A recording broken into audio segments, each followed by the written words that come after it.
Good evening, YouTube. So I'm getting ready to clean another section of my floor here, get the mastic off. So I've applied some of the mastic remover, and it's been about an hour. I've agitated it a few times, but you can see there's some sections that have dried out. So those are areas where either the mastic was thicker or wasn't applied thick enough. What I need to do is go over and make sure those sections are wet again, because they've got to be totally flooded with the remover. I just have my jug of the mastic remover and I just slosh some on the surface there, because you want it flooded. It's got to be wet. Get my gloves on here. Stuff gets pretty sticky, so you want to go over. I use this little handheld wire brush, and you can kind of use it like a notched trowel to move the remover around, because you need to spread it out. And then the brush, of course, helps agitate the surface. Okay, YouTube, I think I've got the surface all liquefied again. I went over with the brush, and now I've got my squeegee, and this is the moment of truth. This is amazing, though. It's like, look at that. It just wipes off. That's it. Look at that. That's why I do a strip about the width, a little wider than my squeegee is. So I can just kind of go over that. I just want to make sure I get all of the edges cleaned up here. Let me sweep up the rest of this, and then I'll show you the cleaner and brush, and then we can mop it and see what it looks like. Okay, I got most of the material squeegeed up. You can see it's pretty clean. You can see the concrete showing through there. It's still got a film of oil, which you can't get off with the squeegee. But now let me get over here and we'll spray down some of the degreaser. So this is a 50-50 mix of the Emerge degreaser and water. There we go. I figured this would be easier than my little squirt bottle. So you got to get the surface pretty wet there. Again, you could probably use a long-handled push broom to do this, but I think it works a little better to just get down with a brush. And that's one reason I do about a 2-foot wide section, because I can reach in and brush, and this way you can kind of see what you're doing. And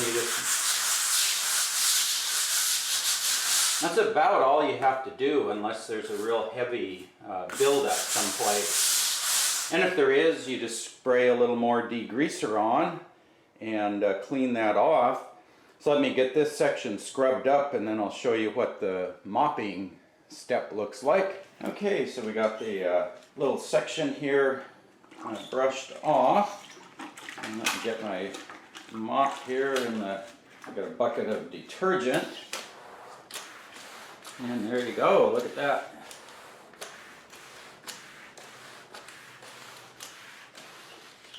So you go over that with your mop, and you can see how dirty. I mean, that mop just gets black, just black. So now you go into your rinse water. Don't put the dirty mop back in the detergent. Got a fair bit of money. You know, there's a half gallon of detergent concentrate in there. But there we go. Look at that. The white spots there are some wall paint. I guess they must have painted the room and then put down the tile afterwards. So there's still some paint from the original builders in here. But yeah, that cleaned up pretty good. I might do one more shot of the detergent here, get a little bit in there. I think the thing I like about this product and process is it's not a lot of elbow grease. You basically apply the product, let it do its thing, give it an hour to soak in and dissolve everything, and you can see it comes up totally clean, and then it's just a cleaning process. You spray it down, you brush it a little bit, you wipe that up, and you wipe it up 3 or 4 times, and you've got like nice clean concrete.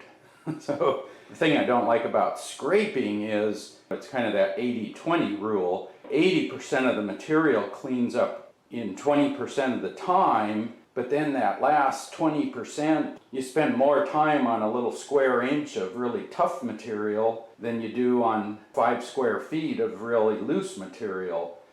Let me get the rest of this done, and I'll show you what it looks like here in a few minutes. Yeah, so making progress here. Got the most of it cleaned up, but what I found was a few areas where I didn't quite scrub enough. So the big thing that helps is grab your concentrated degreaser, and while the surface is still wet, hit it with some more degreaser, let it soak in 5 minutes or so, and then hit it with your scrub brush, and then go back over it with a mop, because if you do it while it's wet, the degreaser will usually take that up, but if you let everything dry, you've got to go back to the mastic remover step. So I'll show you what this looks like when I get all these areas cleaned up.